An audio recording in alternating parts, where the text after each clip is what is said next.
नमस्कार मित्रों, स्वागत है आपका ज्ञान गंगा आयुर्वेद क्लासेस में। My self doctor Anil Patel.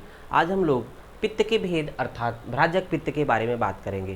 तो जैसा कि जानते हैं, भ्राजक पित्त नाम है आपका जो है भ्राजक पित्त। तो भ्राजक का मतलब होता है कि जो वर्णित करे, कलर करे, अर्थात देखेंगे इसका स्थान और कर्म के बारे में देखेंगे तो क्लियर कट हो जाएगा कि भ्राजक पित्त क्या है, इसके क्या कर्म होते हैं। तो आइए देखते हैं कि स्थानीय कर्म।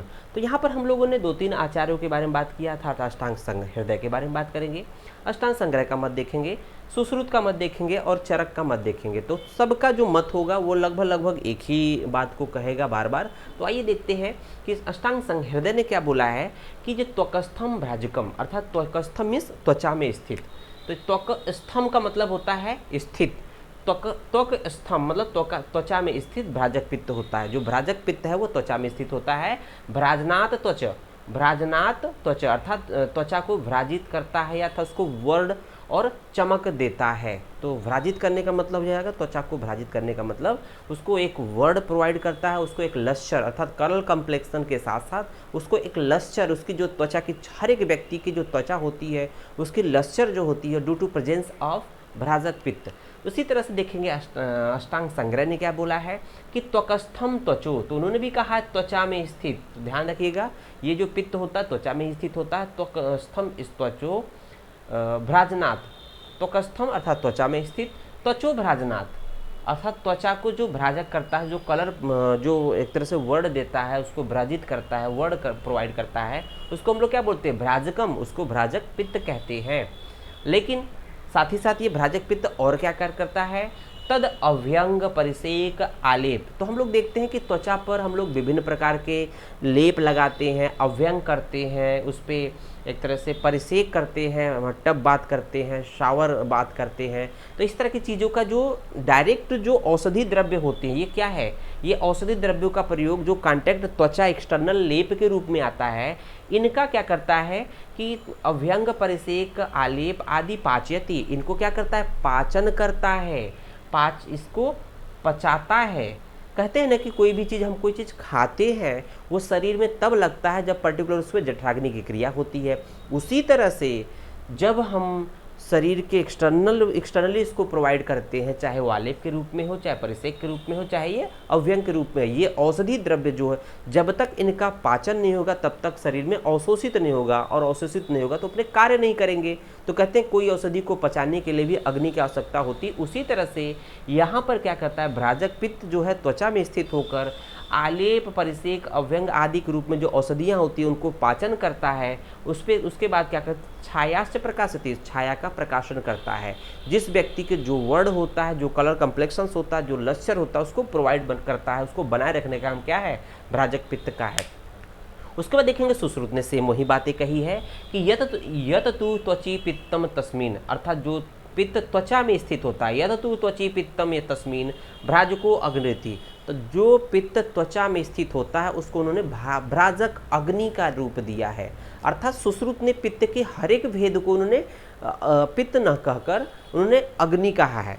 चाहे रंजक अग्नि की बात करें, चाहे पाचक अग्नि की बात करें, चाहे साधक अग्नि की बात करें, तो कहीं ना कहीं उन्होंने यहाँ पर भ्राजक पित्त न कह के भ्राजक अग्नि की बात कही है। उसके बाद देखते हैं वो क्या काम करता है। जैसा कि अष्टांग संग्रह ने बोला था, अव्यंग परिसेक अवगाह लेप, जो औषधियों के रूप में प्रयोग होते हैं, औषधियों के रूप में त्वचा पे जो एक्सटर्नली प्रयोग होते हैं, चाहे वो अव्यंग के रूप में हो, चाहे परिसेक के रूप में हो, अवगाह आलेप आदि के रूप में जो द्रव्य प्रयोग होते हैं, औषध प्रयोग होते हैं, उनका क्या करता है, उन पे क्रिया करता है, अर्थात पाचन की क्रिया करता है, उसको पचाता है।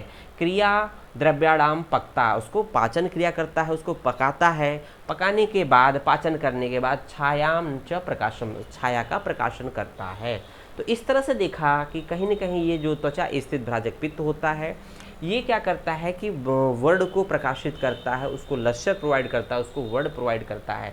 आचार्य चरक की बात करते हैं। चरक ने जो है उन्होंने अपने जब आप देखते हैं कि वात पित्त कफ के कर्म की बात करते हैं तो चरक ने कहा है प्राकृत वर्ड का होना या न होना ये पित्त के कार्य में आता है। अर्थात पित्त अगर नेचुरल स्टेट में है पित्त का मतलब यहाँ भ्राजक पित्त की बात कर रहा है। पित्त अपने नॉर्मल कंडीशंस में है तो क्या करेगा, ये प्राकृत वर्ड होगा।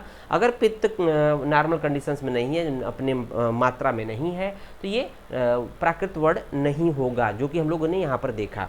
आइए देखते हैं निष्कर्ष की बात करते हैं, जो हम लोगों ने इतना पढ़ा है। तो निष्कर्ष क्या है, भ्राजक शब्द जो होता है भ्राज दिप्तो धातु से बना हुआ था। किस धातु से बना हुआ है, भ्राज दीप्तो धातु से बना हुआ है, जिसका अर्थ होता है जो दीप्ति या कांति उत्पन्न करे। दीप्ति मतलब चमक होती है, कांति मतलब चमक होती है। तो यहाँ दीप्ति मतलब एक चमक होती है, कांति मतलब भी चमक या लश्चर होती है। तो इसको हम लोग दीप्ति या कांति को मतलब हम देंगे लश्चर, लश्चर, ठीक है ना, लश्चर प्रोवाइड करता है ये पर्टिकुलर। इसका मतलब होता है कि दीप्ति या कांति उत्पन्न करे। उसके बाद देखेंगे उसी बात को उन्होंने कंक्लूड किया कि शरीर की त्वचा भी अग्निकर्म का स्थान है। जिस तरह से हम लोग कहते हैं कि जिस तरह से जठराग्नि का आश्रय क्या है, जठराग्नि का आश्रय आमाशय पक्वास से मध्य होता है, स्मॉल इंटेस्टाइन का रीजन होता है, उसी तरह से जो त्वचा होती है वो भी भ्राजक अग्नि या भ्राजक पित्त का स्थान है। सुश्रुत ने डायरेक्ट भ्राजक अग्नि बोला है, तो त्वचा क्या है, भ्राजक अग्नि का आश्रय है या आश्रय है, उसमें भ्राजक अग्नि रहती है। इसमें रहने वाली अग्नि को हम लोग क्या देते हैं, नाम देते हैं भ्राजक अग्नि या भ्राजक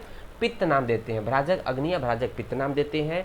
जो क्या कार्य करती है, जो औषध द्रव्य, जो औषध द्रव्य देख रहे होंगे, चाहे वो अभ्यंग के रूप में हो, चाहे परिषेक के रूप में हो, चाहे अवगाह के रूप में हो, चाहे या आलेप के रूप में, आलेप से त्वचा के संपर्क में आते हैं। तो जो भी एक्सटर्नली हम लोग प्रयोग करते हैं, चाहे अभ्यंग, परिषेक, अवगाह, आलेप के रूप में त्वचा के संपर्क में आते हैं, उनका पाचन कर, उन औषध द्रव्यों का पाचन करता है। जब तक पाचन नहीं होगा तब तक उनका एब्जॉर्प्शन या अवशोषण नहीं होता है, नहीं होगा। उनका पाचन कर शरीर उपयोगी बनाता है। तो शरीर उपयोगी मतलब उसका एब्जॉर्प्शन होगा, पाचन होगा तभी एब्जॉर्प्शन होगा, जैसा कि हम लोग आहार की कंडीशंस में देखते हैं। तो बनाता है भ्राजक पित्त के द्वारा ही त्वचा की वर्ण। तो देखेंगे उसी बात को कह रहा है, जो भ्राजक पित्त के द्वारा ही जब इसका पाचन हो जाएगा औषधियों का, तो क्या करेगा, अवशोषण करेगा। साथ ही साथ त्वचा के वर्ण और कांति स्वाभाविक रूप से बनी रहती है।